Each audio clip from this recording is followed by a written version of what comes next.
welcome to the mock debate between Eric Swalwell, a Dublin City Council member and candidate for District 15, and Congressman Pete Stark.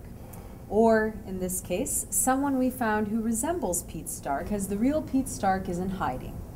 Congressman Stark refuses to debate and recently released the first in a series of videos entitled Answering the Tough Questions. He released the videos to be free of distractions, or as we like to call them, voters. But before we get started, I do have a question for you, Congressman Stark. Why won't you debate your opponent? Because we'd only get stupid questions like you're asking now. I see. Well, let's see if you can stick to the facts and a general level of decency during this forum. Shall we? Each candidate will have up to 2 minutes to answer each question. The Congressman Stark that we found will be answering the questions with quotes the real Congressman Stark has said over the years. We'll start with Congressman Stark. Do you support the Supreme Court's Citizen United decision that corporations should be treated as people in regards to unlimited funding of campaigns? Corporations are treated as people, and they should be under the Constitution. Mr. Swalwell? I don't support the decision. I understand why my opponent does. Nearly 80% of his contributions have come from corporate political action committees, but I do want to limit the influence of corporate lobbying, and so I will work in Congress to end the Citizens United decision. Okay, Mr. Swalwell. Congressman Stark accuses you of supporting means testing of Social Security and backing the Romney-Ryan plan for Medicare. Do you? I do not support means testing. I want to make sure Social Security is around for current generations and future generations. And I do not, contrary to what Congressman Stark says, want to end Social Security as we know it. I want to end Social Security as Congressman Stark knows it, so that we can close the rich kid loophole, and members of Congress or any millionaire is not able to make sure that their children, in addition to what they receive additional benefits. So I want to protect Social Security. I do not support means testing. Congressman Stark, we know you support Social Security and Medicare. What facts do you have to back up the claim that Mr. Swalwell supports means testing? Well, there's, I mean, if you think about, he was, I mean, it's clearly in the, move on, next question. This is stupid. We know you're a big supporter of Social Security. In fact, many members of your household are receiving Social Security, including your 3 minor children. You're employed full-time as a congressman, and you make $174,000 per year, and your net worth is also estimated at approximately $30 million.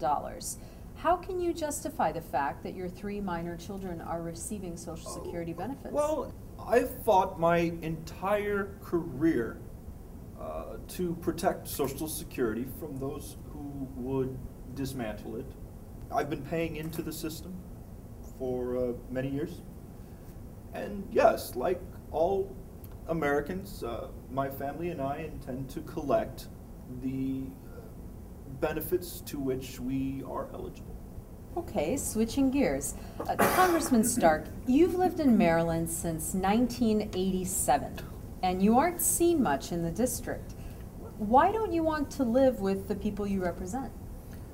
Well, it would be just about impossible to, until we have some sort of rockets or something, to represent you in Congress and not live in Washington, D.C.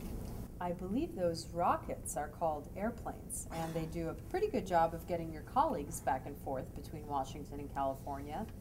Mr. Swalwell, moving on, where do you live? And if you're elected to Congress, how will you address this issue of working in Washington while living here in the district? I live in the district. I grew up in Dublin, and if I have the honor of serving in Washington, I will make sure that I commute to Washington and always stay connected with my district. That means driving the roads of my district, shopping the businesses of my district, and the basic requirement, sleeping under a roof in the district. Makes sense. Next question. Mr. Swalwell, how do you feel about tax credits for clean energy research, development, and production? I believe we have to continue in our country to think big. It's something we're struggling to do right now. And there's a real opportunity in this area with 2 national laboratories to really invest federal research dollars in renewables, wind, solar, alternative fuel cells, and geothermal, and really make sure that we make our country more energy efficient, create new jobs, and create jobs that are healthy for our environment. So I want to be a champion for clean tech jobs in Congress. Congressman Stark? I don't know why we have to be loading up a lot of tax benefits for otherwise profitable operations. But these would be companies that produce clean, non-polluting energy. Yeah, so do squirrels running on a treadmill. It's a question of how much you want to subsidize the squirrel breeding industry. More on the jobs front. Congressman Stark, your district housed the only car manufacturer in Northern California, NUMMI. It shut down. What did you do to help save that plant? I'm strongly opposed to bailing out the auto industry. So you did nothing? Well, you say nothing. It's not positioned to. If you have an industry that is, this is, I'm not going to answer. This is stupid. Forget this. Forget this. Okay. Mr. Swalwell, what are your views on keeping and creating manufacturing jobs in the district? Our priority in this district and in our country right now has to be a tax policy that creates made in America jobs. Right now, 95% of the world's marketplace is outside of the United States. So we need tax policies that are going to help businesses create jobs here, that help our workforce here, but that help us export goods and services outside of the United States. So I want to reward companies that will keep their jobs here and no longer reward companies and punish companies who would send jobs overseas. On the subject of local jobs, how do you view the 2 national laboratories in the district, which also happen to be the largest employers in the district? The Lawrence Livermore and Sandia laboratories are the largest employer in the district. They employ nearly 10,000 people, and the work they do is very important, not just for our national security, but also for our energy security, making sure that we are not wholly dependent on foreign sources of oil. So having someone in Congress who is going to support that educated workforce, make sure that we're transferring the work they do in geothermal, wind, solar, out to the private sector so we can create private sector jobs is something I will want to work on in Congress. Okay. Congressman Stark. Well, I've called for moving the labs to Nevada, and I withdrew my support of the National Ignition Facility being built at Lawrence Livermore National Laboratory when a decision was being made on where to build it. Also, I would cut spending in defense. It could be cut by at least a third, maybe half. The U.S. spends more on defense than 16 other industrialized nations combined. Mr. Swalwell, how do you feel about our national debt, and should we work on reducing it? I, like many Americans, are concerned about our national debt.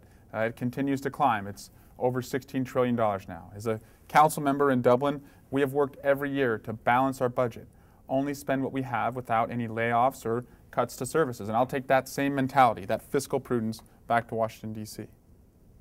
Congressman Stark? The greater the national debt, the greater the wealth of the country. One final question, Mr. Stark. Back in 1972, when you ran against Democratic incumbent Congressman George Miller, you said, and I quote, "I think the way Miller kept people from opposing him all these years was by telling them in another couple years he'd retire. I think the fact is he'll stay there until he dies," end quote. 40 years later, as the incumbent, do you see any correlation between that race and your race today? Yeah, we need experience in Congress, not a pipsqueak junior leaguer. Do you want a doctor right out of medical school performing your open heart surgery, or do you want an experienced doctor? Mr. Swalwell, how do you answer Congressman Stark on the question of experience? I have just the experience that our United States Congress needs right now. I have no experience in working in congressional gridlock, but here at home in my district where I've lived, for the last 6 years I've worked as a prosecutor in our community on behalf of victims of crime, and I've worked with many jurors who are out of work, and I've seen the toll that unemployment has taken on our local workforce. As a city councilman, I've worked on regional issues like transportation, housing, and the environment. But more importantly, I will go back to Congress and I will bring new energy and new ideas. And the last time I checked, I have more experience than Congressman Stark had in 1972, when he had no public service experience and ran on an agenda that the incumbent, who had been there for 28 years, had been there for too long. That brings us to our closing statements. Each of you will have 1 minute to share any final thoughts with our viewers. Congressman Stark, we'll start with you. I have to learn to temper my rhetoric. Irreverence can become irrelevance, and I hope with this apology I will become as insignificant as I should be. Thank you, Congressman Stark. Mr. Swalwell?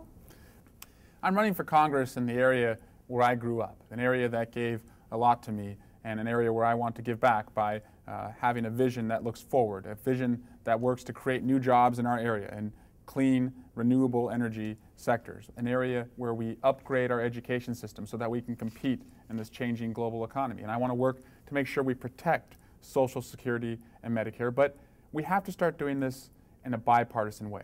Right now, the hyperpartisanship, the gridlock in Congress is not helping the American people. And I want to go back to Washington, D.C. and never stop working for the American people and never stop moving the ball forward. Thank you, Mr. Swalwell. Well, I'm not sure that we really got to all the tough questions that you have. And while candidates across America are knocking on doors, walking precincts, attending community meetings, and participating in debates, Congressman Stark is hiding out in an undisclosed location. But we did get to answer questions that have actually been posed to Congressman Stark as they were actually answered in his own words. Thank you.